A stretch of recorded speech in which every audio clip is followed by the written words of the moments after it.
Making AI work everyone ఇదే థీమ్తో తెలంగాణ సర్కార్ ముందుకెళ్తుంది. అయితే ఏఐతో ఉద్యోగాలు పోతున్నాయని చాలా మంది గగ్గోలు పెడుతుంటే టీ సర్కార్ మాత్రం మరిన్ని ఉద్యోగాలు కల్పిస్తామంటోంది.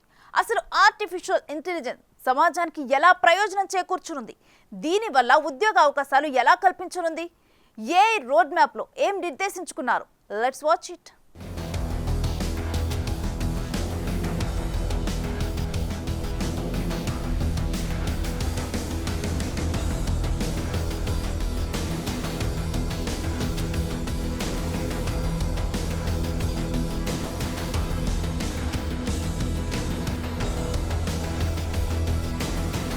ఆర్టిఫిషియల్ ఇంటెలిజెన్స్ ప్రపంచంలో ఏ మూలకు వెళ్ళినా దీని గురించి చెబుతారు.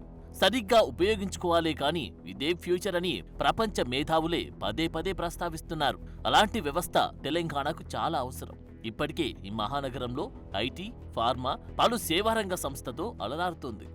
దీనికి ఆర్టిఫిషియల్ ఇంటెలిజెన్స్ తోడైతే ప్రపంచవ్యాప్తంగా గుర్తింపు సాధిస్తుంది తెలంగాణ. అదే సమయంలో ప్రభుత్వంలోని అన్ని శాఖల్లోనూ ఏఐని సమర్థంగా వినియోగించుకోవడం ద్వారా మెరుగైన ఫలితాలను సాధించవచ్చని ముఖ్యమంత్రి ఆలోచిస్తున్నారు. దీనిని ఆచరణలోకి తీసుకురావడం కోసం 25 అంశాలతో కూడిన ఒక స్పష్టమైన కార్యాచరణ ప్రణాళికను ఇప్పటికే రిలీజ్ చేశారు.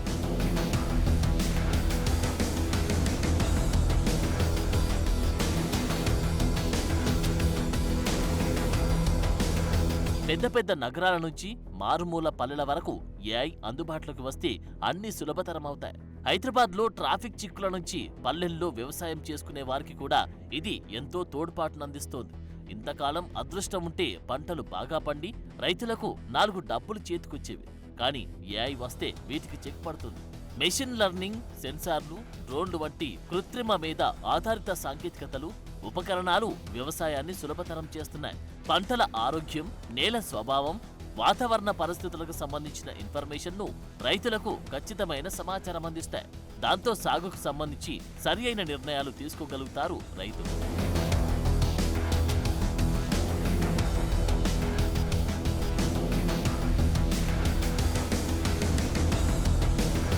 మరోవైపు బయో ఆవిష్కరణలో ఏఐ పాత్ర చెప్పలేనిది.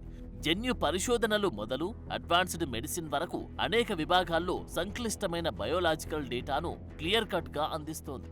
తద్వారా సైంటిస్టులు వేగంగా నిర్ణయాలు తీసుకుని ముందుకు వెళ్లగలుగుతున్నారు. ఏఐ తోడ్పాటుతో నూతన చికిత్సా విధానాలు అందుబాటులోకి వస్తూ ఉండడంతో ఎంతో మంది రోగుల ప్రాణాలకు భరోసా దక్కుతోంది. అందరికీ తెలుసు, రాష్ట్రంలో ఎక్కువ భాగం జనాభా ఈరోజు కూడా ముఖ్యంగా పల్లె ప్రాంతంలో వ్యవసాయం మీద ఆధారపడి ఉంటుంది. బట్ ఈరోజు వాళ్ళ వ్యవసాయం చేసే పద్ధతులు చూస్తే దాంట్లో కూడా చాలా లోపాలు కనిపిస్తాయి. సో టెక్నాలజీ వినియోగం ద్వారా ఆ లోపాలని మనం ఎట్లయినా అతిక్రమించుకోవచ్చా?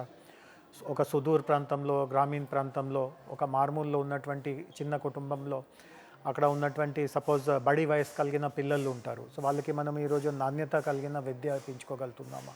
వాళ్ళకి ఏదైనా ఆరోగ్య సమస్య ఉంటే సకాలంలో దానికి తగినట్టు వైద్యం కానీ మన ట్రీట్మెంట్ కానీ అట్లాంటివి ఏమైనా అందించుకోగలుగుతున్నామా?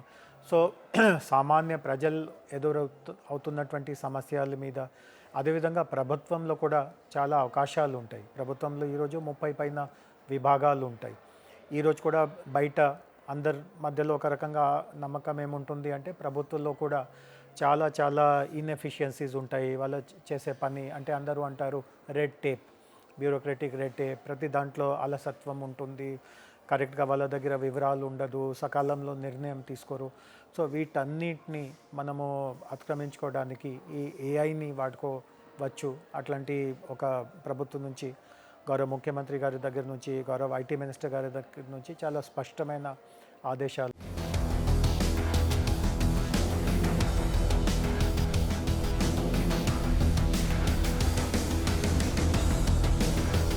ఇలా అన్ని రంగాల్లో ఏఐ తనదైన ముద్ర వేసుకుంటుంది. అందుకే దీనిని ఆధారంగా మరికొన్ని ఉద్యోగ అవకాశాలు కల్పిస్తామంటోంది. తెలంగాణలోని ఇంజనీరింగ్ విద్యార్థుల్లో ఏఐపై ఆసక్తి ఉన్నవారికి ప్రభుత్వం తరపున మెరుగైన శిక్షణ ఇప్పించడం ద్వారా వేలాది కొత్త ఉద్యోగాల కల్పన సాధ్యమని ప్రభుత్వం భావిస్తోంది.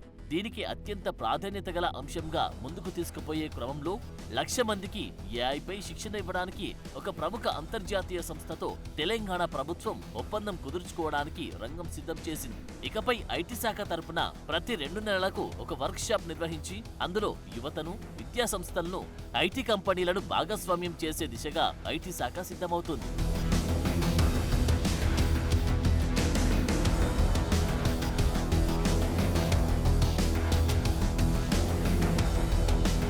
ఏఐలో ఎంత మంచి అల్గారిథమ్స్ ను తయారు చేస్తే ఖచ్చితత్వం అంత బాగా పెరుగుతుంది. అయితే దీనికోసం విస్తృతమైన శిక్షణ ఇవ్వాలి. కానీ అల్గారిథమ్స్ పై శిక్షణ పొందే వారికి ప్రస్తుతం డేటా అంశం పెద్ద సమస్యగా ఉంది. ఉదాహరణకు ప్రభుత్వంలోని వ్యవసాయం, రెవెన్యూ వంటి శాఖల వద్ద డేటాల సాయంతో అల్గారిథమ్స్ తయారు చేయాలంటే 4-5 డెస్క్టాప్లు, ల్యాప్టాప్లు సరిపోవు. దానికి గిగా సామర్థ్యం గల కంప్యూటర్లు కావాల్సి ఉంటుంది. అయితే ఇది భారీ ఖర్చుతో కూడుకున్న వ్యవహారం కనుక కేంద్ర ప్రభుత్వ సంస్థ సీడాక్తో సమన్వయం చేసుకుని యువతకు ఈ ఇబ్బందిని దూరం చేయాలని ప్రభుత్వం నిర్ణయించింది.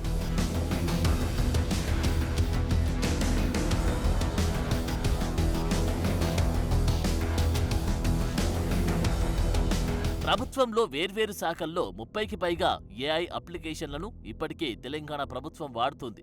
తెలంగాణలో సాంప్రదాయక వ్యవసాయక సవాళ్లు అధిగమించేందుకు, రద్దీ సమయాల్లో హైదరాబాద్ రోడ్లపై వాహనాల రాకపోకలను సులభతరం చేసేందుకు, వేటగాళ్లు రిజర్వ్ ఫారెస్ట్లో వన్యమృగాలను వేటాడడానికి ప్రయత్నించిన సందర్భాల్లో ఏఐని వాడటం ద్వారా ఆయా శాఖలు మంచి ఫలితాలను పొందుతున్నాయి.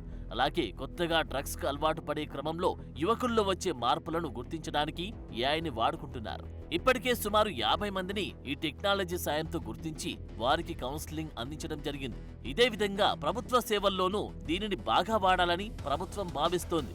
ఈ క్రమంలో వ్యక్తుల ప్రైవేటు డేటా అక్రమార్కుల చేత చిక్కకుండా కూడా ప్రభుత్వం గట్టి కట్టుదిట్టం చేయనుంది.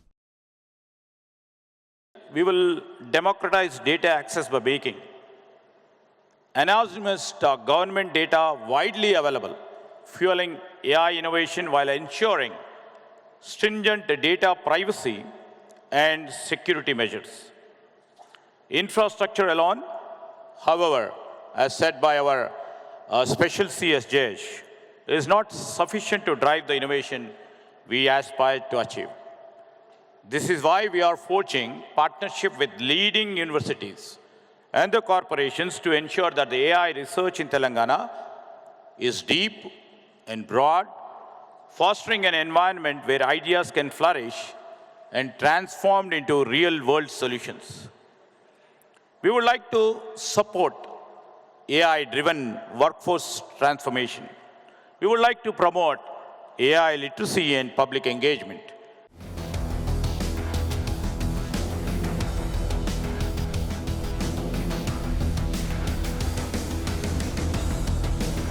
కొత్తగా అభివృద్ధి చేయనున్న 4th సిటీలో 200 ఎకరాల్లో ఏఐ సిటీని అభివృద్ధి చేయాలని ప్రభుత్వం నిర్ణయించింది. ప్రభుత్వ, ప్రైవేటు భాగస్వామ్యంలో దీన్ని అభివృద్ధి చేయాలని, తద్వారా ప్రపంచంలో ఎక్కడా ఏఐకి సంబంధించిన కొత్త అభివృద్ధినైనా ముందుగా తెలంగాణ అందిపుచ్చుకోవాలని, దానిపై యువతకు శిక్షణ ఇవ్వాలని సర్కార్ యోచిస్తోంది. ఈ సదస్సులో తీసుకున్న నిర్ణయాలు, జరిగిన చర్చల అనంతరం ప్రభుత్వం ఏఐ సిటీకి సంబంధించిన యాక్షన్ ప్లాన్ను ప్రకటించనుంది. ఈ క్రమంలోని task, T Hub, emerging technologies wing, Telangana artificial intelligence mission, T AIM వంటి సంస్థ మధ్య సమన్వయాన్ని పెంచాలని ముఖ్యమంత్రి భావిస్తున్నారు. ఇక్కడి ఇంజనీరింగ్ కళాశాలల్లో ఏఐ స్పెషలైజేషన్లో కోర్సులను మరింత ప్రోత్సహించాలని కూడా ప్రభుత్వం ఆలోచన చేస్తోంది.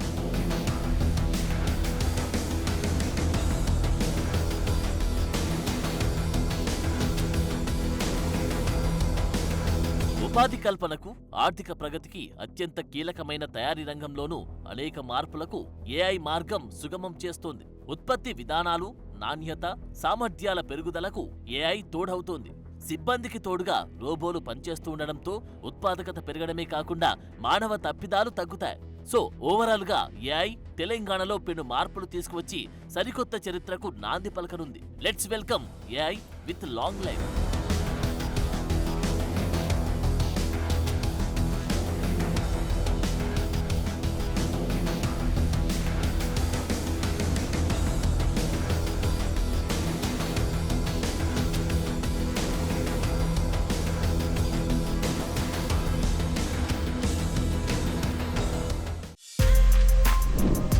For more videos like this, subscribe Big TV channel.